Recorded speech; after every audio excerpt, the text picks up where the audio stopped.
Hey guys, bit of a different upload today. I'd normally be doing a Bible reading, but what I'm going to do today is there was a lot of genealogy and stuff to try and understand with what was going on in Genesis, it wasn't like immediately, you know, I didn't get it immediately, so I spent a lot of time today going over the genealogy. I didn't complete it all because it's quite a lot of work considering it's just a few chapters, but there's a lot of information there. So anyways, we'll flip the camera and show you what I've been doing. So yeah, my daughter done some scribbles on the page, which was quite funny, so I just let her do it. She's cute. It looks like she's done a little tree above Adam and Eve and Abel. It's quite cute. But anyway, so yeah, we've got Adam and Eve, obviously, and they got kicked out of the garden. And Adam and Eve, had Cain and Abel. And Cain was a farmer, Abel was a shepherd. Cain gave his ordinance to God, and he weren't too happy with it. But Abel, with his meat and the fat from the meat, like being a shepherd with his first flock, yeah, God was chuffed with that. He thought, yeah, that's brilliant, thanks Abel. But he weren't too pleased with Cain, which, my opinion's a little bit sad. But Cain made the stupid mistake of then going to kill his brother. But, we hadn't gone through this whole Ten Commandments stuff and anything yet. So, we've still got a long way to go. We don't know how evil his actual action of killing his brother was, due to what you'd call maybe education, maybe. But anyways, God weren't happy. Cain is cursed for what he's done to his brother. God's like, oh, what have you done? But anyways, so Cain has children, and obviously, we go for genealogy. There wasn't like dates and ages of everyone, so I couldn't really get a good timeline going with Cain's but we got Cain, who built the city for his son Enoch, his first son, and then Enoch had Irad, Mehujael, with just in the line of Lamech and Methuselah. And then Lamech made the vengeance poem. So where Cain had killed his brother Abel, well, Lamech killed two. He took two wives, and his two wives had two sons each. But there was, even though he should be 77-fold punishment to what Cain had done, obviously we're still early in this. Surely Lamech would be 77-fold, something like that. Anyway, it was. But so then we went through. So Ada gave birth to Jubal, and there was the livestock, and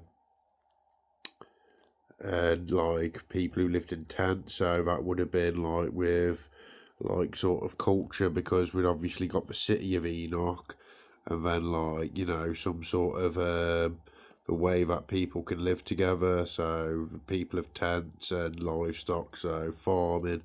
So we probably would have been farming community. Jabal and Jubal was brought in the harp and the flute.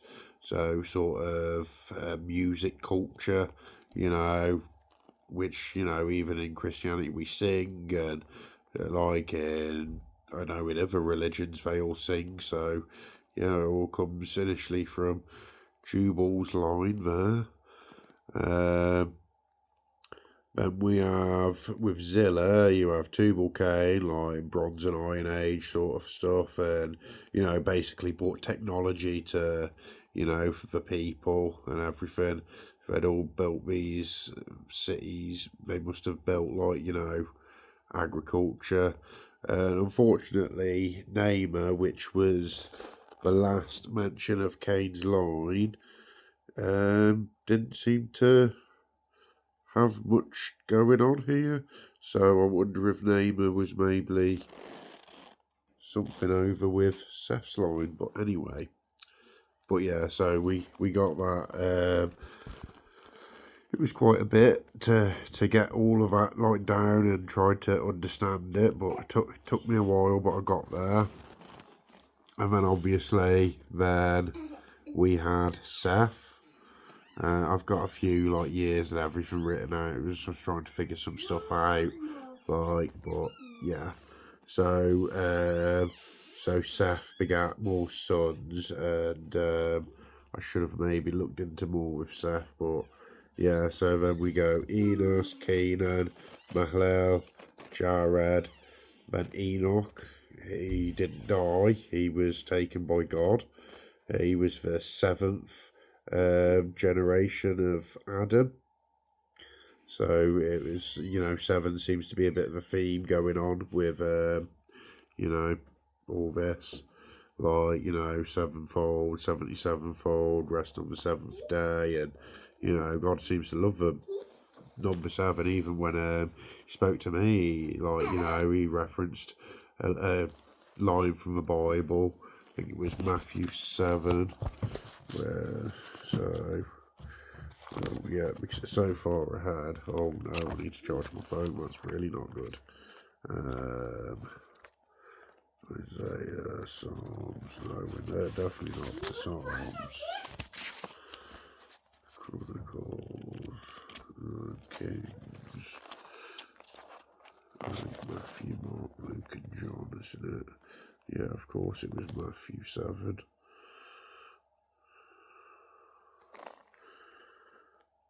Yeah, Matthew 7 is the one where he said to me.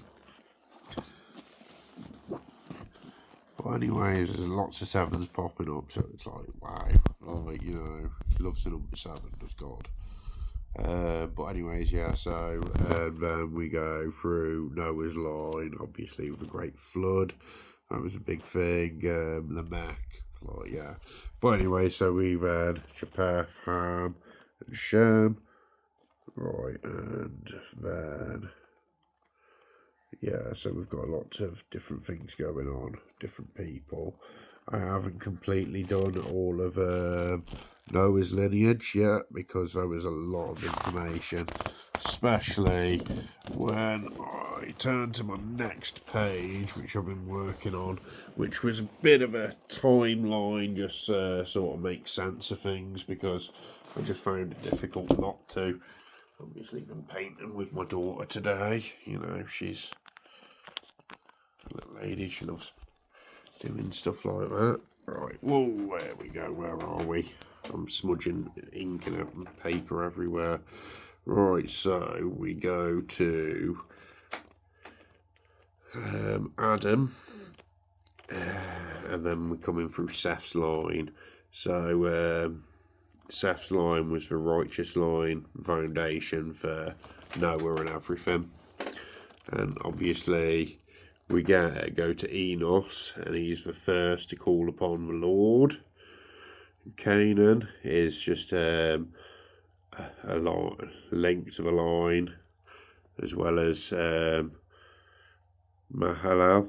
I struggled to spell that one. And then Jared, he's just another link.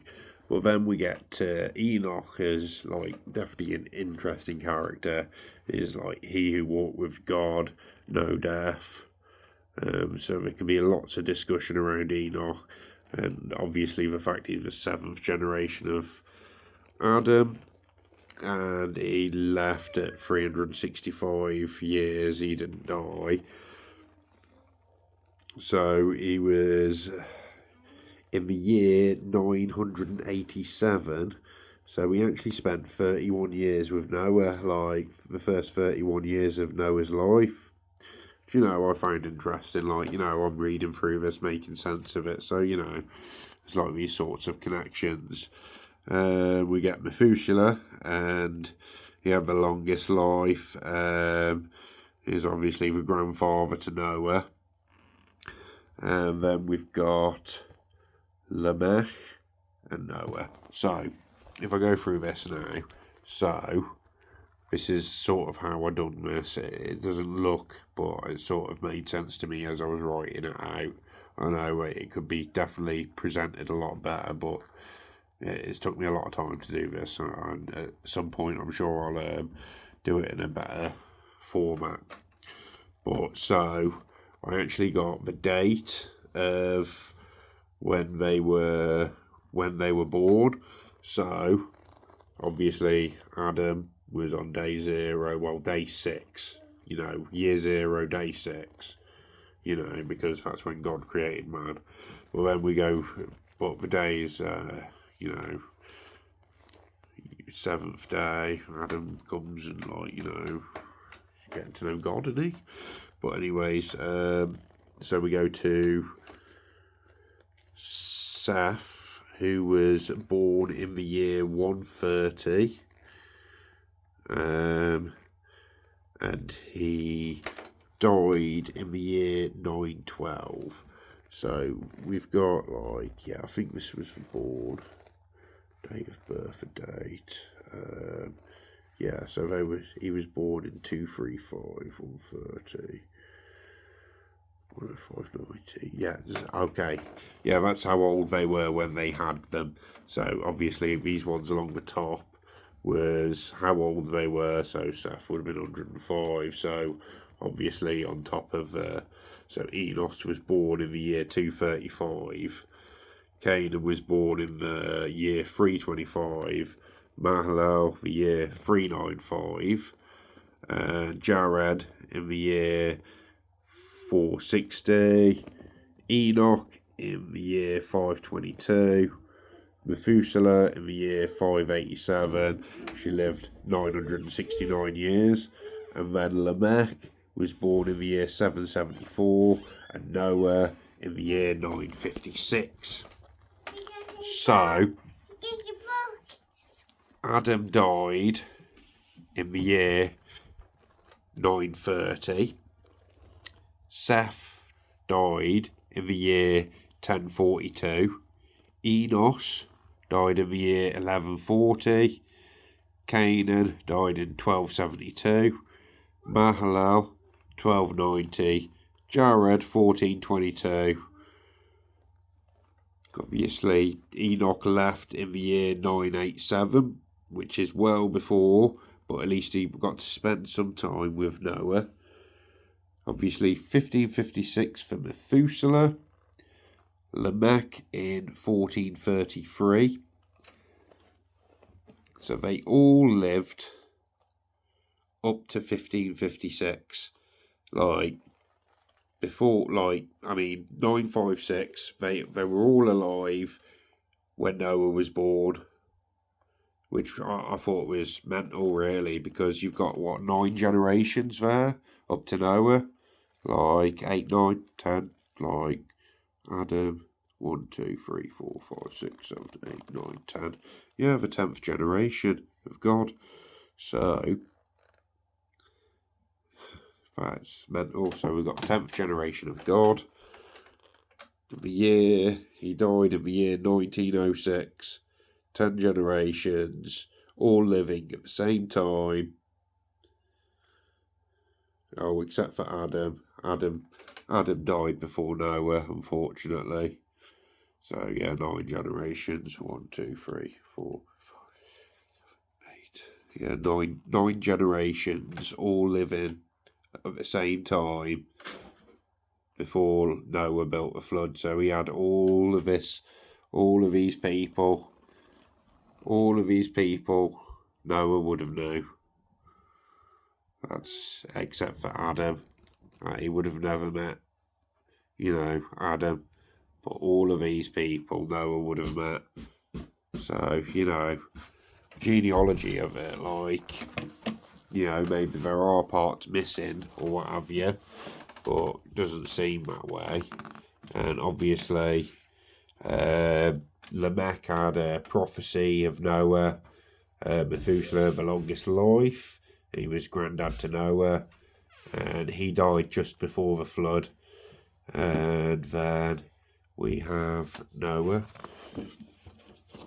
And then I'm still working on the dates of Noah's timeline.